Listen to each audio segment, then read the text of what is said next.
शं वरुणः शन्नो भवत्पर्यमा शन्न इन्द्रो बृहस्पतिः शन्नो विष्णुरुक्रमः ॐ शान्ति शान्ति शान्तिः।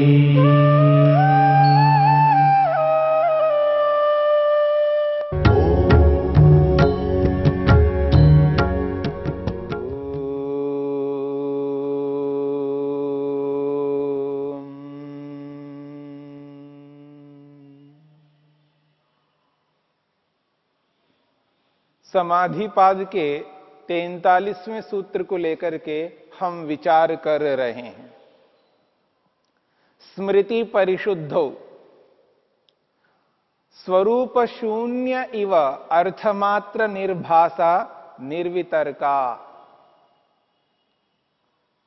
महर्षि पतंजलि ने संप्रज्ञात समाधि के 4 भेद बताए हैं। उन 4 भेदों में पहला भेद है सवितर्का समापत्ति, जो 42वें सूत्र में स्पष्ट किया है। इस 43वें सूत्र में निर्वितर्का समापत्ति को लेकर के बात कही है। पहली समाधि है सवितर्का समापत्ति, दूसरी समाधि है निर्वितर्का समापत्ति, जिसमें अर्थमात्र निर्भासा, केवल अर्थ पदार्थ मात्र प्रकट हो रहा होता है। उस पदार्थ, उस वस्तु का जो नाम है और उसका जो ज्ञान है, ये दोनों दब जाते हैं। अर्थात अर्थ मुख्य रहता है, नाम और उसका ज्ञान ये गौण हो जाते हैं। ऐसी समाधि को, ऐसी समापत्ति को निर्वितर्का समापत्ति कहते हैं। इस सूत्र की व्याख्या करते हुए महर्षि वेदव्यास ने स्पष्ट किया है स्मृति परिशुद्धों का अभिप्राय क्या है।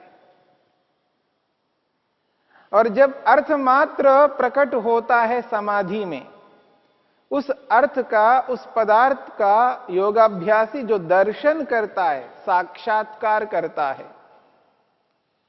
वह पदार्थ इकाई के रूप में, एकत्व के रूप में होता है।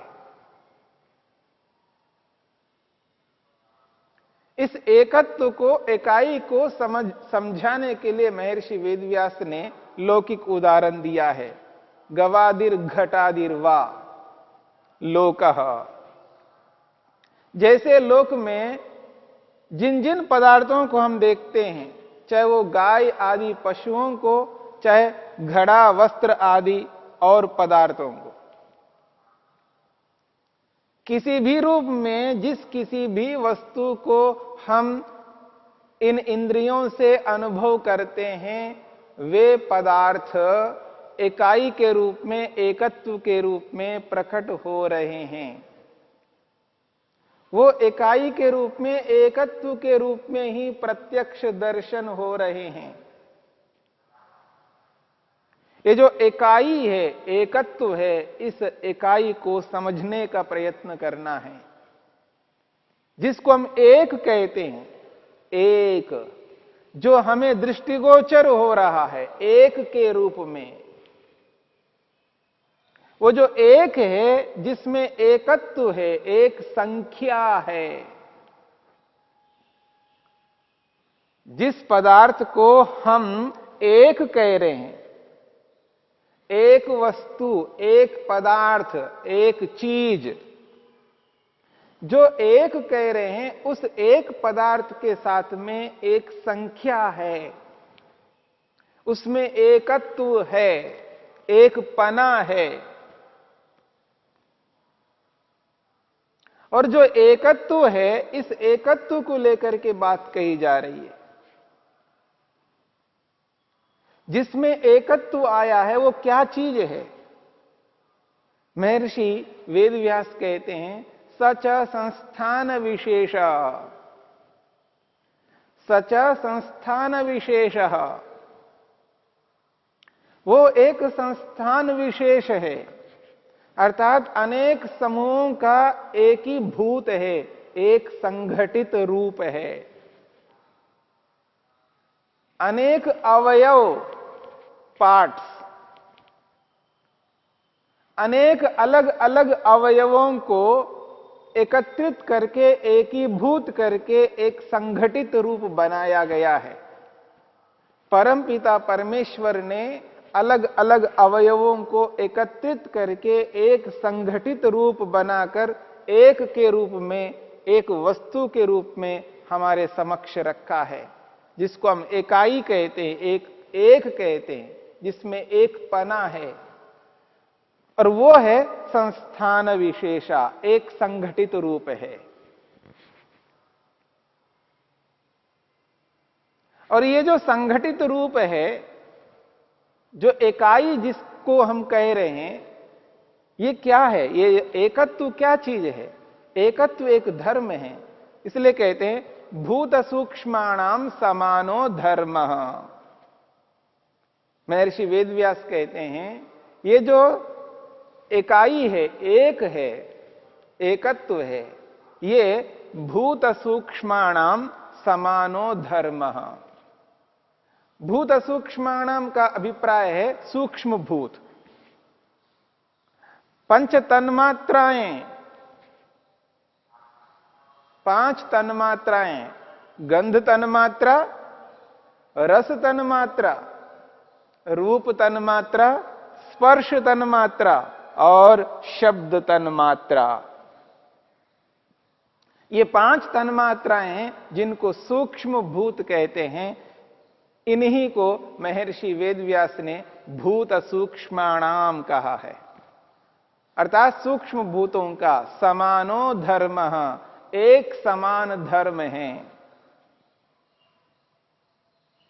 ये जो इकाई है, एकत्व है, जिसमें एक पना है, ये जो एकत्व है, यह एकत्व रूपी धर्म समस्त सूक्ष्म भूतों का धर्म है, एक अवयव का नहीं है।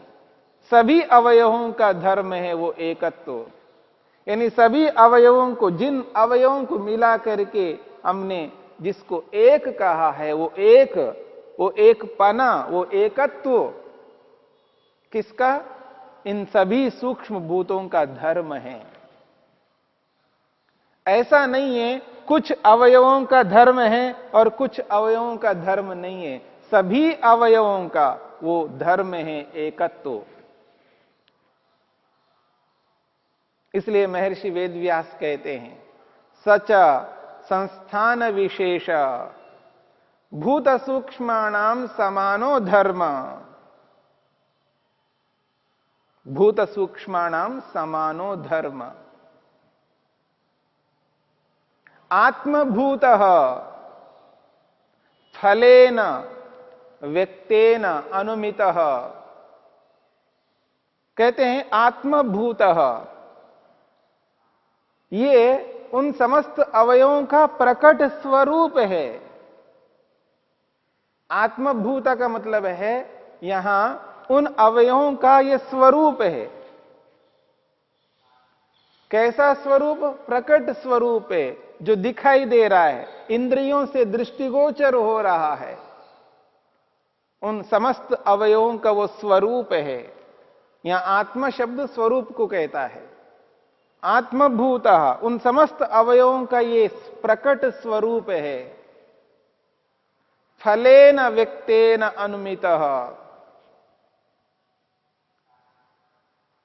ये प्रकट रूपी फल से, एकत्व रूपी प्रकट फल से ये अनुमितः जाना जाता है।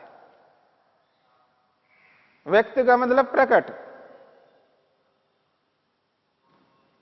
व्यक्त का मतलब प्रकट, और फलेन का अभिप्राय है अवयवों का फल, एकत्व रूपी फल। अवयवों का एकत्व रूपी फल से ये प्रकट होता है। जाना जाता है हम सबके द्वारा। अर्थात अवयवों का फल अवयवी है, इकाई है, एकत्व है। जैसे मिट्टी का फल क्या है? घड़ा है।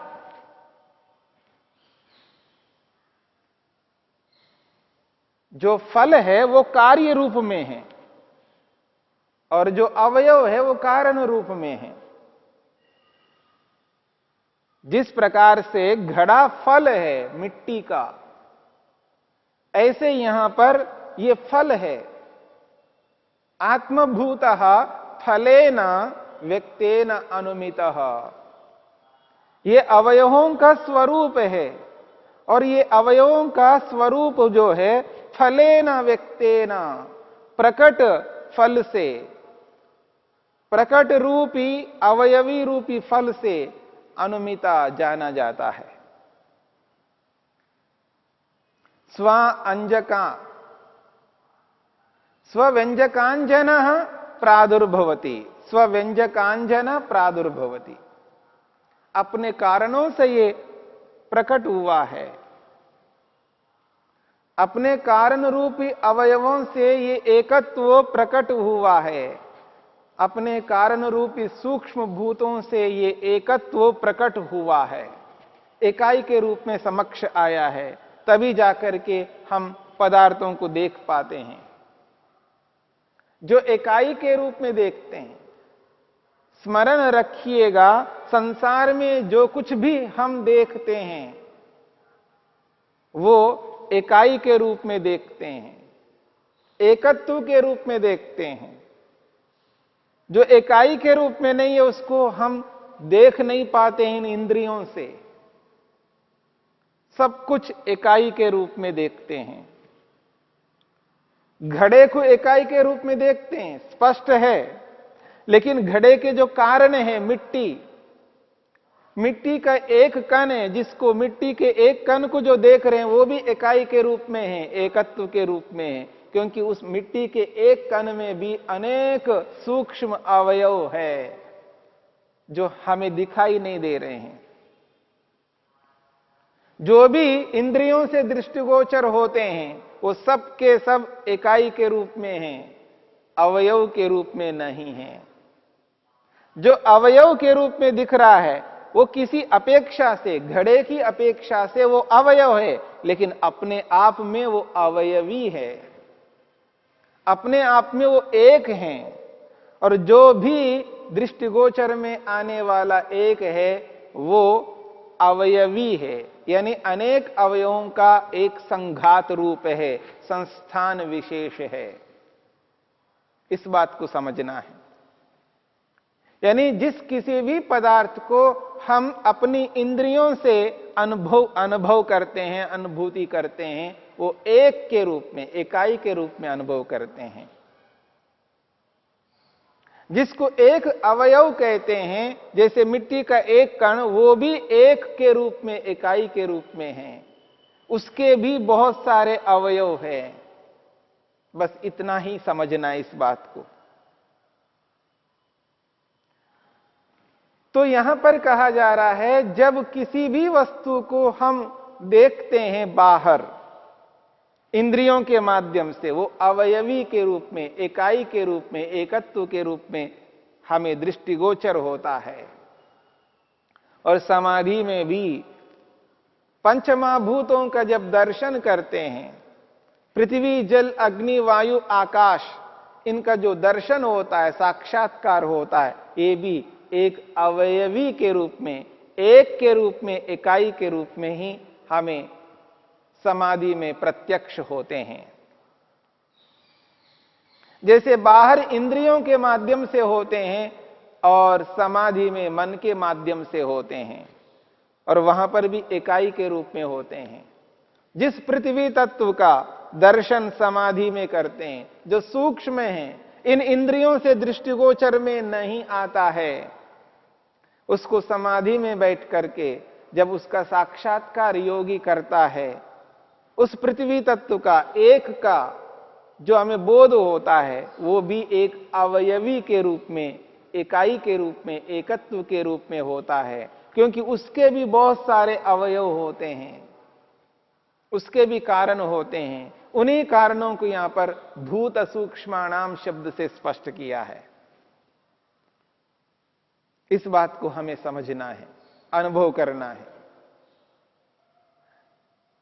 इसलिए कहा है यथा ब्रह्मांडे तथा पिंडे, और यथा पिंडे तथा ब्रह्मांडे।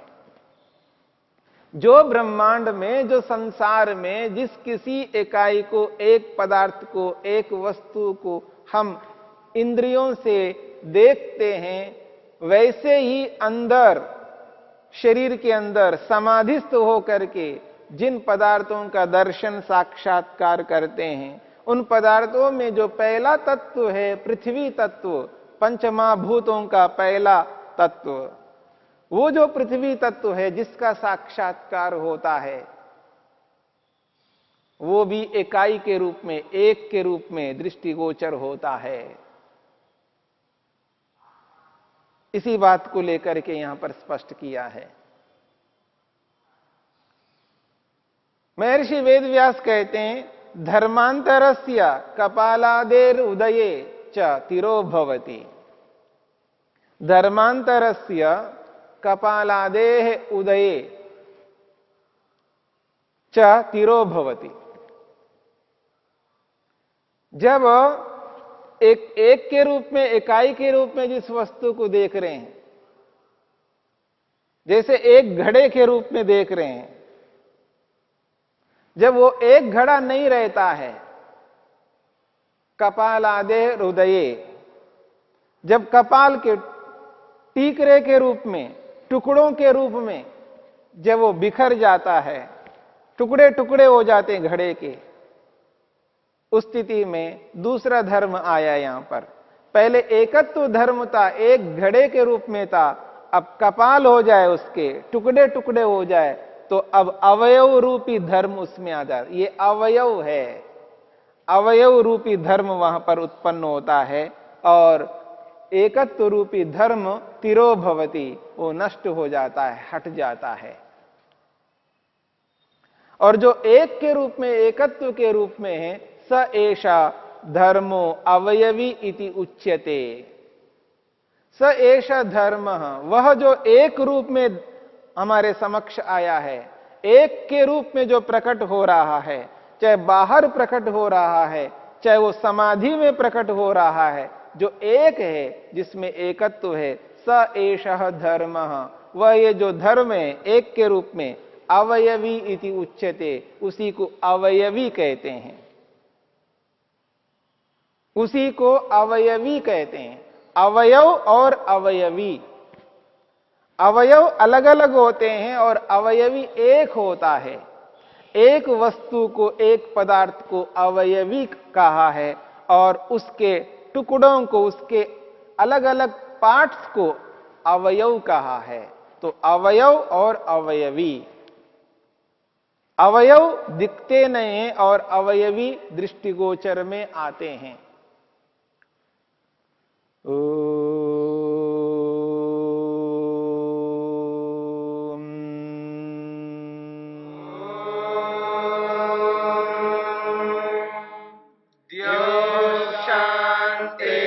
शांतिरंतरिक्षं शांति पृथिवी शांतिरा